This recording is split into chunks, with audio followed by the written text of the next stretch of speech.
ముందుగా ఈరోజు నాకు నైతిక మద్దతు ఇచ్చినటువంటి BRS party working president KTR గారికి, ప్రతిపక్ష నాయకులు మధుసూదనాచారి గారికి, గౌరవ మాజీ మంత్రివర్యులు, గౌరవ శాసనసభ్యులు, గౌరవ శాసన మండలి సభ్యులు, పార్లమెంట్ సభ్యులు, పార్టీ నాయకులు, కార్యకర్తలు, ఉద్యమకారులు, ఎంతోమంది న్యూట్రల్స్ కూడా ఈరోజు సంఘీభావాన్ని తెలియజేసిన ప్రతి ఒక్కరికి శిరస్సు వంచి కృతజ్ఞతలు తెలియజేస్తూ ఉన్నాను. ఇవాళ రేవంత్ రెడ్డి ఇచ్చిన సిట్ నోటీసు అంతా కూడా ఒక ట్రాష్. నిజంగా చెప్పాలంటే ఈరోజు ఉత్త సొల్లు, ఎటువంటి నిరాధారమైనటువంటి ఆరోపణలు, ఆధారం లేనటువంటి మాటలు, అడిగిందే అడుగుడు, సొల్లు పురాణం తప్ప ఏమీ లేదు. ఒక్క ఆధారం కూడా చూపలేదు. ఓ గంట అడుగుడు, గంట అడగంగానే పైకెళ్ళి ఫోన్లు వస్తాయి, బయటకు పోవుడు, గంట మాట్లాడుకొని మళ్ళీ వచ్చుడు, మళ్ళీ ఒక అర్ధగంటను గంట అడగంగానే మళ్ళీ సైగలు వస్తాయి, బయటకు వెళ్ళి ఫోన్ అనగానే మళ్ళీ బయటకు పోవుడు. మరి ఆ ఫోన్లు రేవంత్ రెడ్డి చేస్తుండా, సిపి సజ్జనార్ చేస్తుండా నాకు తెలియదు, కానీ ఫోన్లు వచ్చుడు, బయటకు పోయి మాట్లాడు. బయటకు పోయి ముగ్గురు పోతారు, ఇక ముగ్గురు అధికారులు కలిసి అడుగుతూ ఉండ్రి. ముగ్గురు బయటకు పోవుడు, గంట మాట్లాడుకొని వచ్చుడు, గంట అడుగుడు, అడిగిందే అడుగుడు తప్ప అందులో ఏమీ లేదు. అంటే ఇదంతా కూడా అటెన్షన్ డైవర్షన్.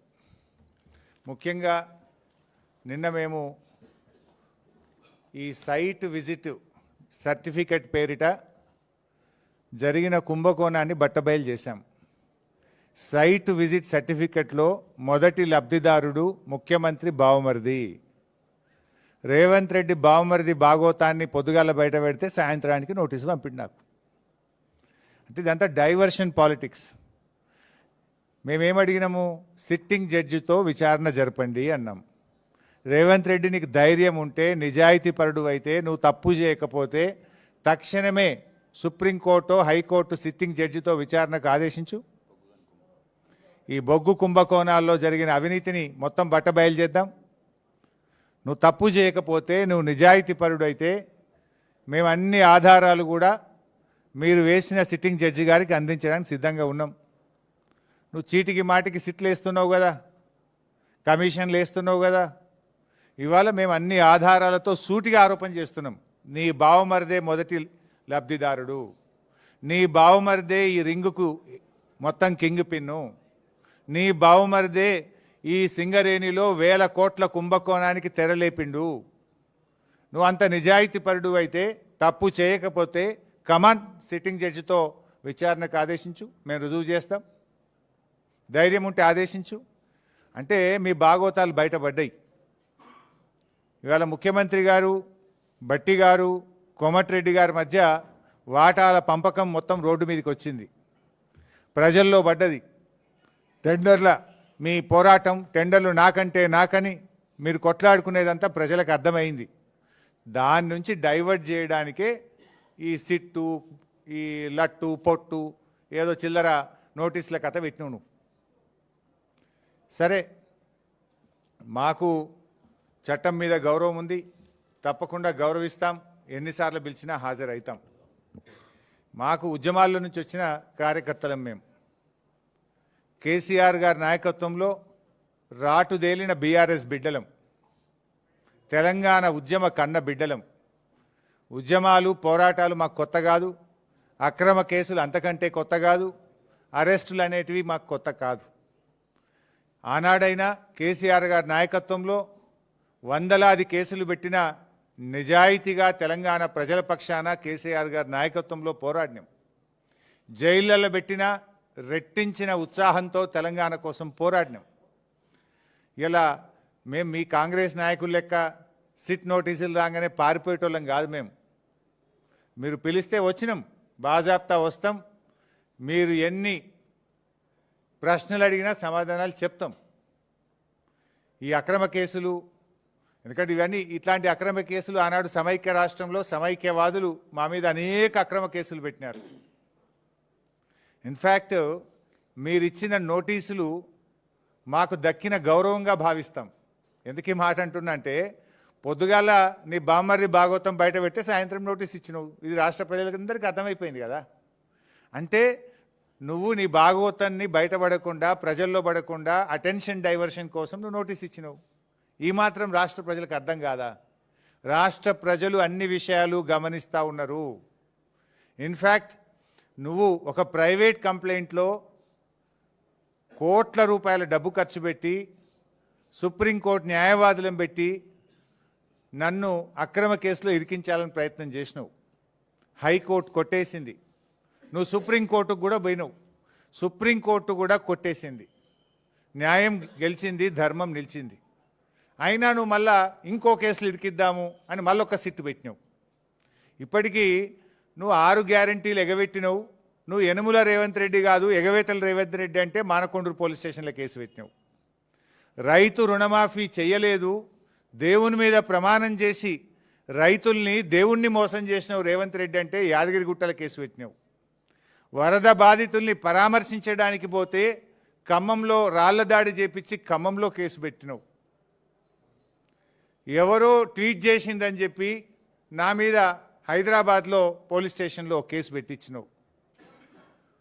ఘోష్ కమిషన్ వేసి కమిషన్ పేరిట డైవర్షన్ రాజకీయాలు చేస్తే అసెంబ్లీ సాక్షిగా ఆ కమిషన్లో ఉన్న విషయాలను కుండబద్దలు కొట్టినట్టు 6 మంది మంత్రులు మీరు మాట్లాడినా, ఎంత డైవర్షన్ చేసినా ఆ కమిషన్ అంతా డొల్లా అని ఆధారాలతో సహా అసెంబ్లీ సాక్షిగా వివరించాం.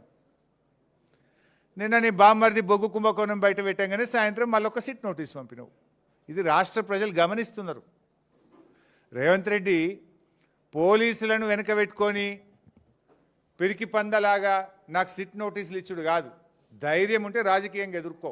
కమాన్ మాట్లాడదాం, ఏడ కొట్లాడదామో కొట్లాడదాం.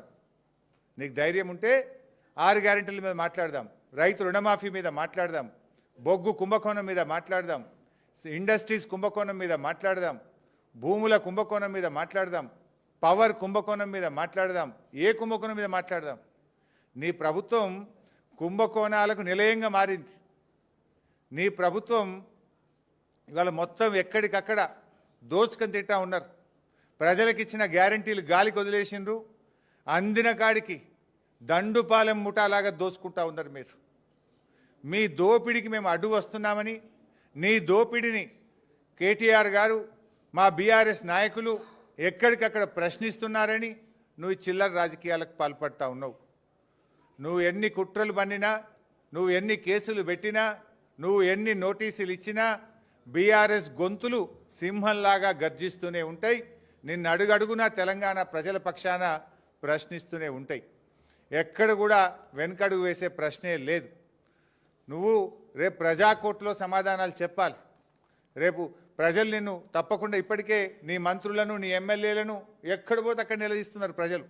పోలీసులను అడ్డం పెట్టుకొని పారిపోతున్నారు నీ మంత్రులు, నీ ఎమ్మెల్యేలను ప్రజలు నిలదీస్తూ ఉన్నారు. రోడ్డుకు అడ్డం, కారుకు అడ్డం నిలబడి పట్టుకొని అడుగుతూ ఉంటే పోలీసులను పెట్టుకొని పారిపోతూ ఉన్నారు. రేపు ప్రజలు తిరగబడే రోజులు కూడా దగ్గరలో ఉన్నాయి. నువ్వు సిట్టు, లట్టు, పొట్టు ఎన్నన్నా వేసుకో, ఏమన్నా చేసుకో, మాకు న్యాయస్థానాల మీద గౌరవం ఉంది.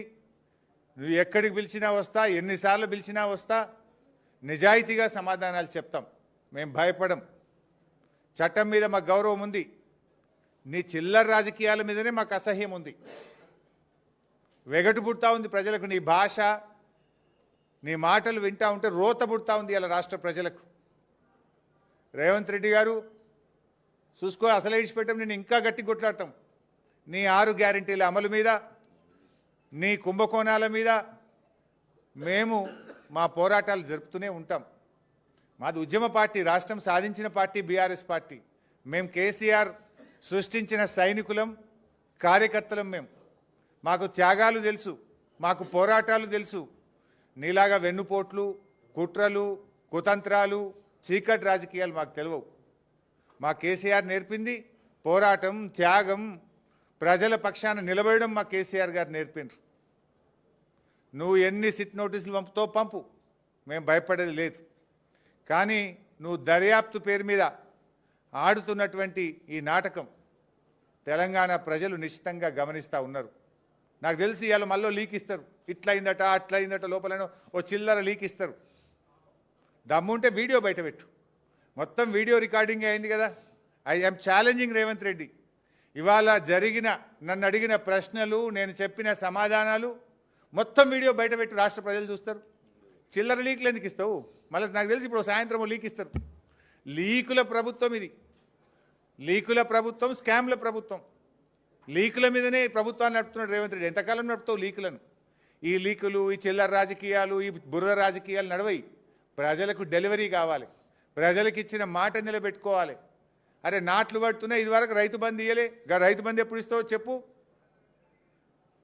నాట్లకు కేసీఆర్ పైసలు ఇస్తే నువ్వు ఓట్లకు పైసలు ఇస్తున్నావు. ఓ పంటకు ఇస్తున్నావు, ఓ పంటకు ఎగబెడుతున్నావు. ఓ పంటకు బోనస్ ఎగ్గొట్టినావు, 2 పంటలకు రైతు బంధు ఎగ్గొట్టినావు, సగం మందికి రుణమాఫీ ఎగ్గొట్టినావు, పంటల బీమా ఉత్తదే చేసినావు. అంతా 2 లక్షల ఉద్యోగాలు ఉత్తదే అయిపోయింది. మహాలక్ష్మి 2500 పత్తా లేదు.